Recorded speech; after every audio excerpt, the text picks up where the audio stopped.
ആയുർവേദാശുപത്രിയുടെ ഗൃഹവൈദ്യ അറിവുകൾ അഥവാ ആരോഗ്യത്തിൻ്റെ വീട്ടറിവുകളിലേക്ക് എൻ്റെ പ്രിയപ്പെട്ട പ്രേക്ഷകർക്ക് സ്വാഗതം. ഇന്ന് കടുത്ത പനി, ജലദോഷം, കഫക്കെട്ട്, അതാണ് നമ്മുടെ ഇന്നത്തെ വിഷയം. ഇപ്പോൾ സ്കൂളുകൾ തുറക്കാൻ പോവുകയാണ്. കുട്ടികളെല്ലാം സ്കൂളുകളിലേക്ക് ഇറങ്ങുകയാണ്. ക്ലാസ്സിൽ ചെന്ന് കഴിഞ്ഞാൽ അങ്ങോട്ട് നോക്കി ഇങ്ങോട്ട് നോക്കി പരസ്പരം ഇരുന്ന് പനി, ജലദോഷം, കഫക്കെട്ടൊക്കെ ആയിട്ട് വരും. ചുമക്കാർ വരും, അങ്ങനെയൊക്കെ വരും. അതിനെ ഒന്ന് തടയിടാനായിട്ട്, നമുക്കതിൽ നിന്നൊരു പ്രിക്വേഷൻ എടുക്കാനായിട്ടൊക്കെയുള്ള നല്ല ചിന്തകളും നല്ല അറിവുകളും കൂടിയാണ് ഈ സമയം ഞാൻ പങ്കുവയ്ക്കുക. ഇപ്പോൾ കടുത്ത പനി വരികയും അതിനുശേഷമുണ്ടാകുന്ന വേദനകൾ, ശാരീരിക മാനസിക പ്രശ്നങ്ങൾ എല്ലാം പറഞ്ഞ് ധാരാളം വോയിസുകൾ കേരളത്തിൻ്റെ അങ്ങറ്റം മുതൽ ട്രിവാൻഡ്രം, കാസർഗോഡ്, അവിടെ നിന്നൊക്കെ ആളുകൾ വിളിക്കാറുണ്ട്, വോയിസ് ഇടാറുണ്ട്, മറുപടി കൊടുക്കാറുണ്ട്, ഒക്കെ ചെയ്യുന്നുണ്ട്. ഇന്ന് വർദ്ധിച്ചു വരുന്ന ഒരു പ്രശ്നമാണ്. പ്രത്യേകിച്ച് ഈ കൊറോണ കഴിഞ്ഞതിന് ശേഷം ഒരു ജലദോഷപ്പനി പോലെ വന്ന് ബോഡി പെയിൻ ഉണ്ടാക്കി അത് വലിയ കടുത്ത പനിയിലേക്ക് മാറി അലോപ്പതി മെഡിസിൻ കഴിച്ച്, ആൻറ്റിബയോട്ടിക് കഴിച്ച് ചിലപ്പോൾ ആശുപത്രിയിൽ അഡ്മിറ്റ് ആകുക പോലും ചെയ്യേണ്ടുന്ന ഒരു അവസ്ഥാവിശേഷം വന്നുകൊണ്ടിരിക്കുന്ന ഒരു സമയമാണിത്. അതിൻ്റെ പ്രധാനപ്പെട്ട കാരണം, ഇതൊരു പകർച്ചപ്പനിയായിട്ട് മറ്റുള്ളവരിലേക്ക് വ്യാപിക്കുകയാണ്. ഇപ്പോൾ വീട്ടിൽ ഒരാൾക്ക് വന്നാൽ ആ വീട്ടിലെല്ലാവർക്കും വരുന്ന ഒരു രീതി ഇന്ന് ഉണ്ട്. അപ്പം അതുകൊണ്ട് നാം ഇതിനൊരു കരുതലെടുക്കാനായിട്ട്, നാം ഇതിൽ നിന്ന് വ്യത്യസ്തമാകാനായിട്ട്, ഇതിൽ നിന്ന് മാറ്റിയെടുക്കാൻ വേണ്ടിയിട്ടുള്ള ഒരു നല്ല ശ്രമമാണ് ഞാൻ നിങ്ങൾക്ക് ഇന്ന് ഈ ദിവസം ഈ അറിവുകളിലൂടെ പങ്കുവയ്ക്കുക. അത് നിങ്ങൾ പരസ്പരം മറ്റുള്ളവർക്കും കൊടുക്കാം. നല്ലത് എല്ലാവരും അറിയട്ടെ, എല്ലാവരും കേൾക്കട്ടെ, എല്ലാവരും ഉപയോഗിക്കട്ടെ. പനിക്കൂർക്കയില എല്ലാ വീടുകളിലും കാണുമല്ലോ. ഇല്ലെങ്കിൽ എന്തായാലും വെച്ച് പിടിപ്പിക്കണം. ഇതൊക്കെ നിർബന്ധമായിട്ട് വീട്ടിൽ വെച്ച് പിടിപ്പിക്കേണ്ട ചെടികളാണ്. പനിക്കൂർക്കയില, തുളസിയുടെ ഇല, ഒരു കുഞ്ഞു കഷ്ണം ചുക്ക് ചതച്ചത്, ഒരു 10-15 മണി കുരുമുളക് ചതച്ചത്, അതോടൊപ്പം തന്നെ ഒരു കുഞ്ഞു കഷ്ണം കുടംപുളിയുടെ ഒരു കുഞ്ഞു മുറി, ചെറിയൊരു മുറി, കാപ്പിപ്പൊടി, ശർക്കരയിട്ട് കാപ്പി ഉണ്ടാക്കുക. കുട്ടികൾക്കൊക്കെ ഒരു 1/2 ഗ്ലാസ് വെച്ച് 3 നേരം കൊടുക്കുക. വലിയവർക്കൊക്കെ ഓരോ ഗ്ലാസ് കഴിക്കുക. വളരെ ഫലപ്രദമാണ്. ഇലയൊന്നും കഴിക്കണ്ട, കാപ്പി മാത്രം എടുക്കുക, അരിച്ചെടുക്കുക.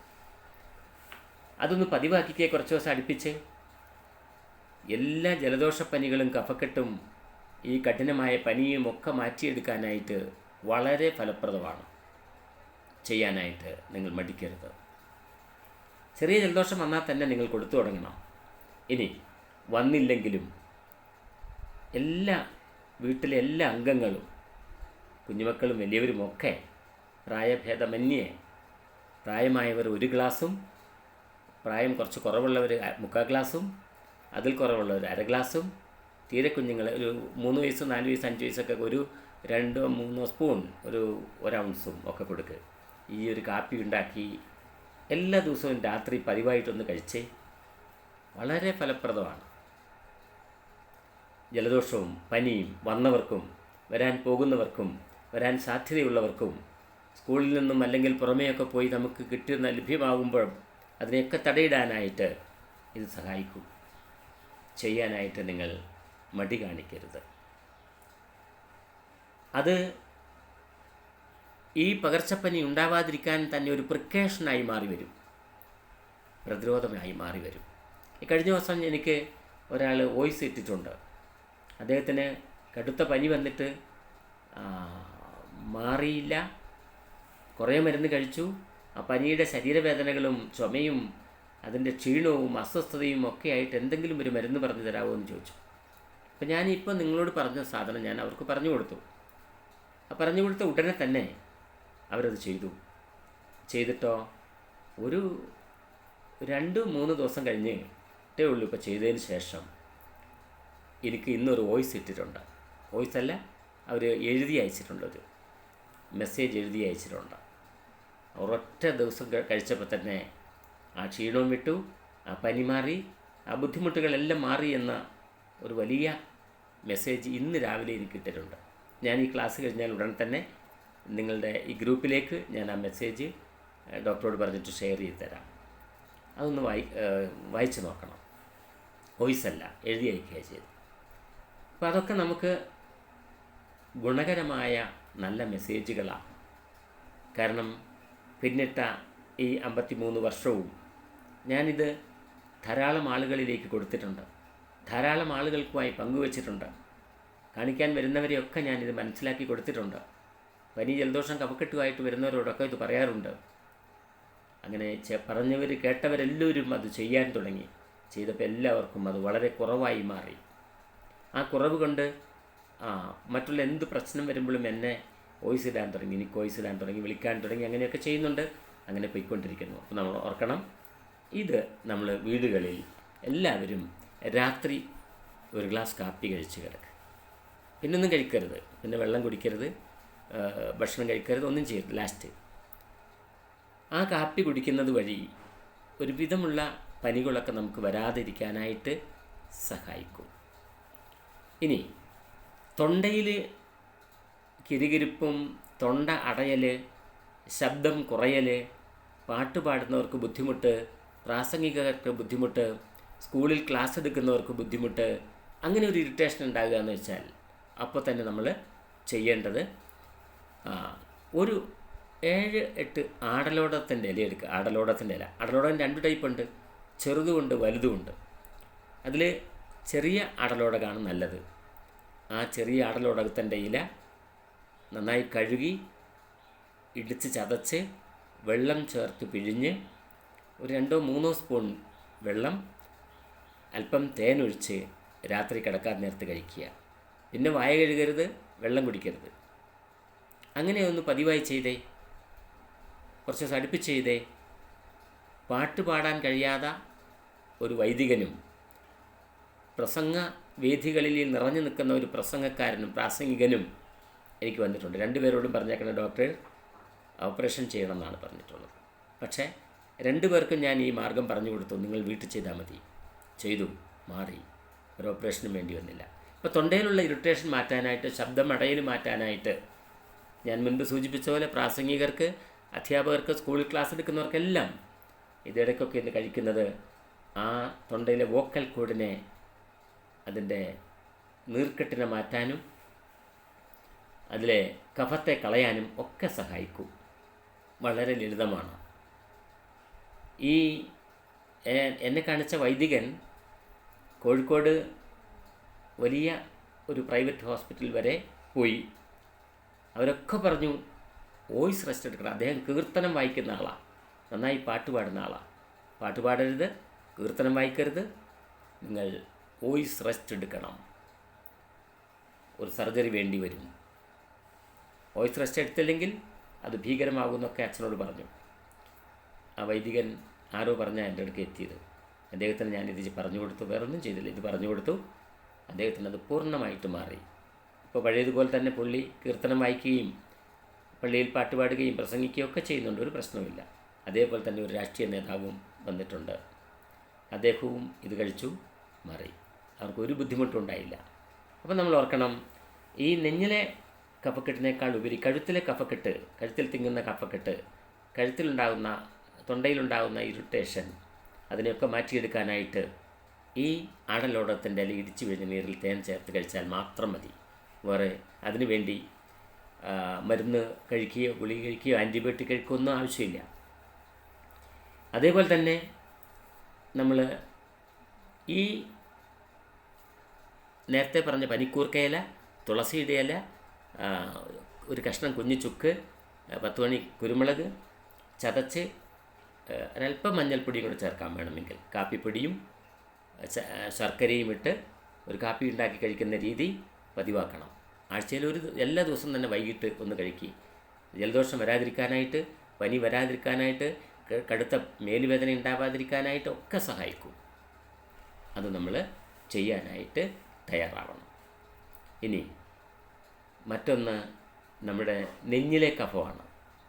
തൊണ്ടയിൽ കഫം, ഈ കഴുത്തിനകത്ത് തൊണ്ടയ്ക്കകത്തുള്ള കഫത്തിനെ കളയാനും വോക്കൽ കോഡിനെ ശുദ്ധീകരിക്കാനും വോക്കൽ കോഡിനെ ശക്തി കൊടുക്കാനുമുള്ളതാണ് ആടലോടത്തിൻ്റെ ഇടിച്ചു വീഴുന്ന നീര്. നെഞ്ഞിലാണെങ്കിലോ 7 ആടലോടത്തിൻ്റെ ഇലയെടുക്കുക, നന്നായിട്ട് കഴുകി വളരെ ചെറുതായിട്ട് അരിഞ്ഞ് ഇത്തിരി വെളിച്ചെണ്ണ ചീനച്ചട്ടിയിൽ ഒഴിച്ച്, ചീനച്ചട്ടിയിൽ അധികം വേണ്ട, കുറച്ച് ഒഴിക്കുക.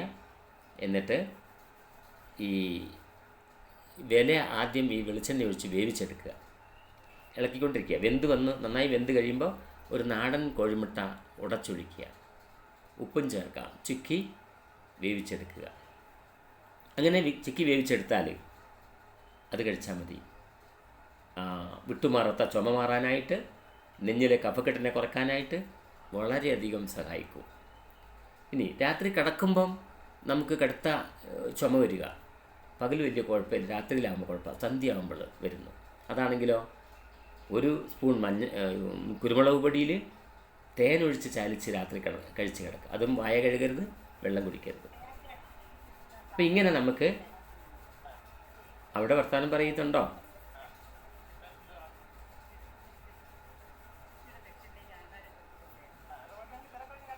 നമ്മുടെ മൈക്കൊക്കെ ഒന്ന് ഓഫാക്കുന്നത് നല്ലതാണേ.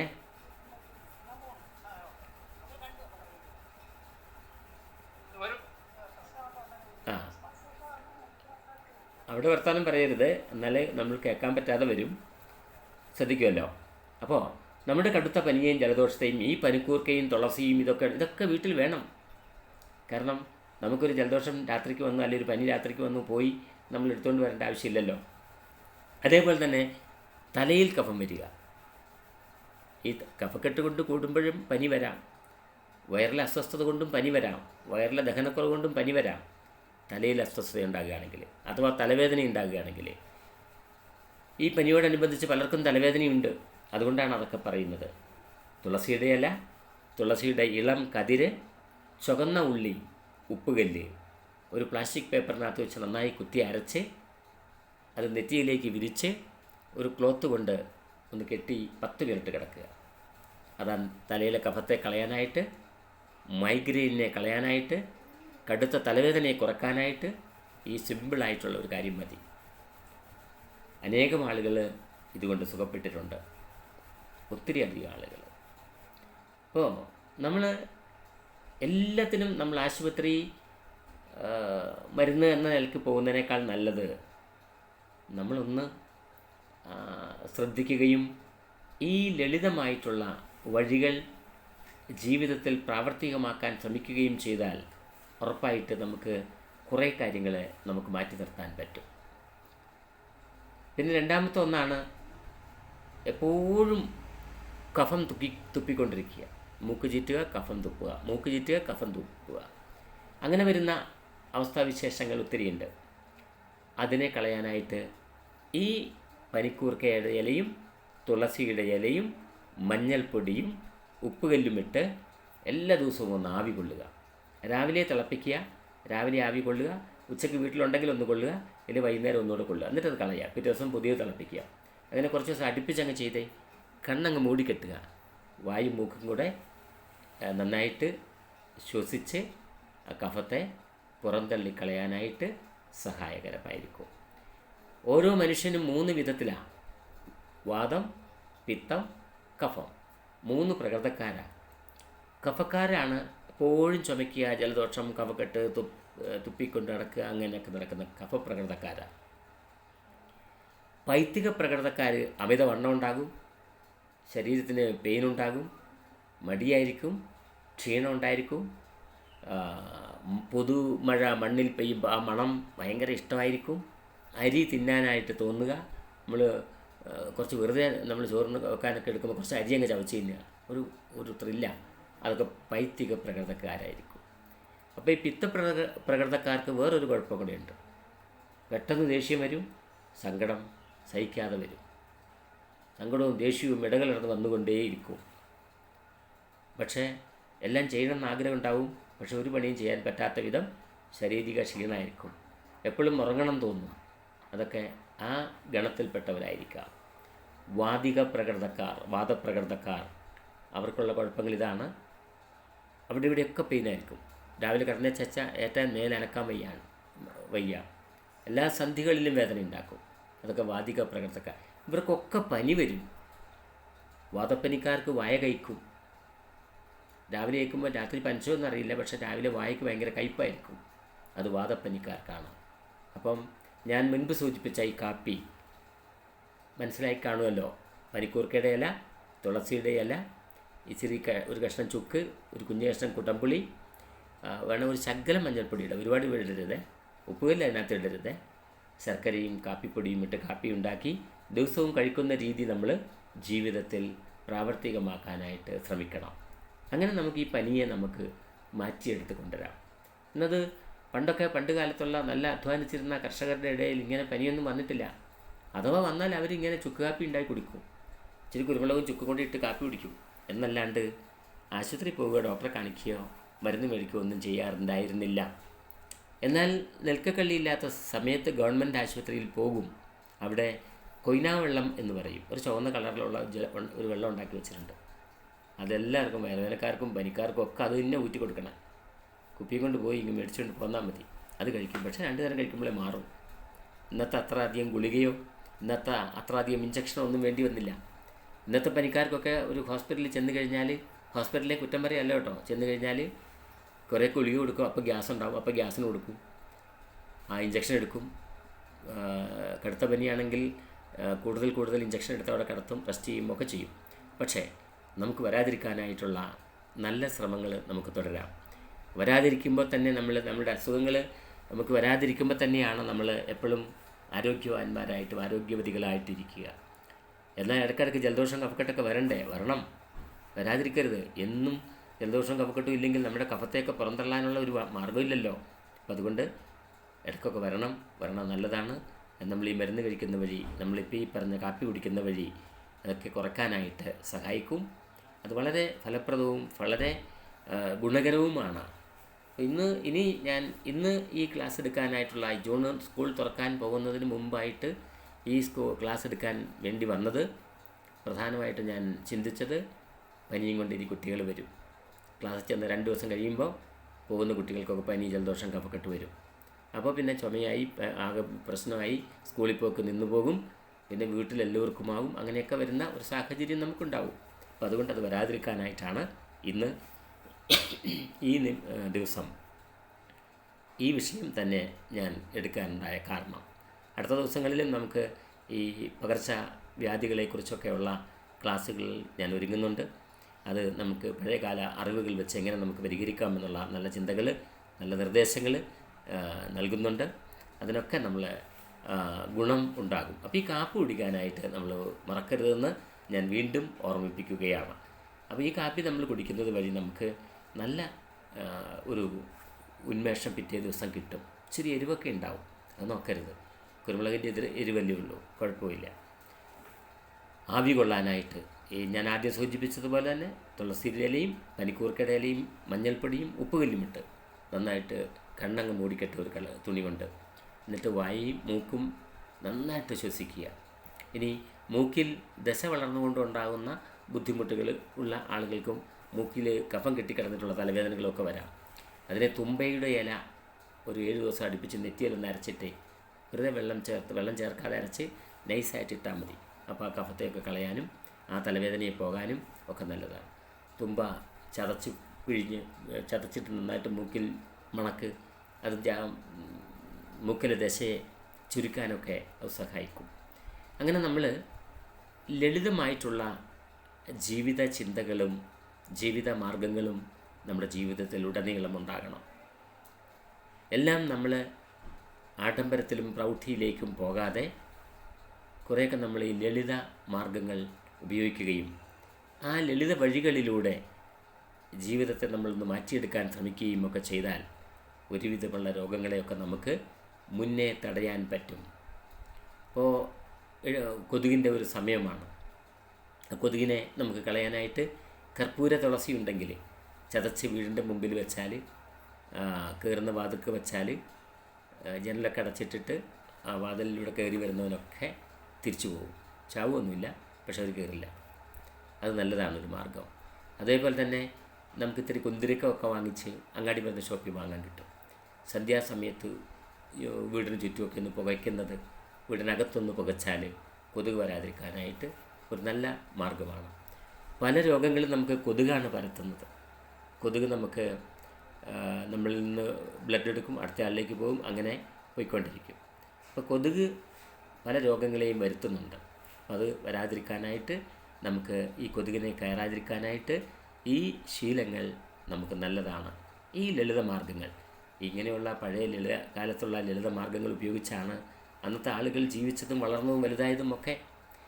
അവരവരുടെ കുഞ്ഞുങ്ങൾക്കൊക്കെ ചെയ്യിച്ചിട്ടുണ്ട് അന്ന് വളർന്ന കുഞ്ഞുങ്ങൾ. ആ കുഞ്ഞുങ്ങൾക്ക് ഇന്ന് 50-60 വയസ്സായപ്പം അവർക്കുണ്ടാകുന്ന മക്കൾ അതനുസരിക്കുന്നില്ല, അവരത് ചെയ്യുന്നില്ല, അവർക്കത് ഇഷ്ടമല്ല. കാരണം അവർ പുതിയ ന്യൂ ജനറേഷനാണ്. എല്ലാം ഗുളിക രൂപത്തിൽ കിട്ടുന്നയാൽ കഴിക്കും, അതിനപ്പുറത്തേക്കൊന്നും ചെയ്യുകയില്ല എന്ന ഉറച്ച തീരുമാനത്തിൽ നിൽക്കുന്നവരാണ് നമ്മുടെ പുതിയ ന്യൂ ജനറേഷൻ. അപ്പോൾ ആ ന്യൂ ജനറേഷനിലേക്ക് നമ്മുടെ അറിവുകൾ എത്തിക്കുകയും ഇന്ന് എന്നെ കേൾക്കുന്ന എൻ്റെ പ്രിയപ്പെട്ട ആളുകൾ നിങ്ങളുടെ കുഞ്ഞുമക്കൾക്ക് നൽകുകയും എൻ്റെ ഈ റെക്കോർഡിംഗ് ക്ലാസ് നിങ്ങളുടെ കുഞ്ഞുമക്കളെ കേൾപ്പിക്കുകയും അവരോട് അതിലേക്ക് തിരിച്ചു വരാൻ ആഹ്വാനം ചെയ്യുകയും ചെയ്തുകൊണ്ട് അവരെ നല്ല മാതൃക, നല്ല മാർഗം പ്രായമായവർ പഠിപ്പിച്ചു കൊടുക്കാനും അനുസരിക്കാനും ഒക്കെ കഴിയാത്ത ധിക്കാരികളാണ് ഇന്നത്തെ മക്കൾ, അതെനിക്കറിയാം. പക്ഷേ നമുക്കവരെയൊക്കെ ഒന്ന് സ്നേഹത്തോടെ, ദേഷ്യത്തോടെ വേണ്ട, സ്നേഹത്തോടെ ഒന്ന് പരിപാലിച്ചുകൊണ്ട് അവരെ നമുക്ക് കൃത്യതയോടുകൂടി നമുക്കൊന്ന് പറഞ്ഞു കൊടുത്ത് ചെയ്യിപ്പിക്കാനുള്ള സന്മനസ്സുണ്ടാക്കിയെടുക്കാനായിട്ട് നമ്മൾ ശ്രമിക്കണം. അതുപോലെ തന്നെ വെളുപ്പിന് 5:30 മണിക്കെങ്കിലും മിനിമം എഴുന്നേക്കാൻ നമ്മുടെ മക്കളെ ശീലിപ്പിക്കണം. എഴുന്നേറ്റില്ല എങ്കിൽ അത്യാപത്താണ്. അനവധി രോഗങ്ങൾ. രാത്രി 12 മണിക്ക് കിടക്കുകയും രാവിലെ 10 മണിക്ക് 11 മണിക്ക് എഴുന്നേറ്റ് വരുന്നത് വലിയ രോഗത്തിലേക്ക് പോകുന്നു എന്ന് നാം കണ്ടാൽ മതി. ആ രോഗത്തിന് പിന്നെ നമ്മൾ ചികിത്സ തേടി പോകേണ്ടി വരും. ആ രോഗത്തിനെ നമുക്ക് മാറ്റിയെടുക്കാൻ ഒരുപാട് കാശുകൾ ചെലവഴിക്കേണ്ടി വരും. അപ്പോൾ അതൊക്കെ അതിനൊന്നും ആവശ്യം വരാതെ നമുക്ക് നല്ല ചിന്തകൾ, ലളിതമാർഗം, ലളിത ഉപയോഗങ്ങൾ, നല്ല ചിന്തകളും നല്ല മനസ്സുമൊക്കെ ആയിട്ട് നമുക്ക് ഈ തിരിച്ചറിവുകൾ ഉണ്ടാകാം. ആ തിരിച്ചറിവുകൾ നമ്മുടെ ജീവിതത്തിൽ പ്രാവർത്തികമാക്കാം. നന്ദി, നമസ്കാരം.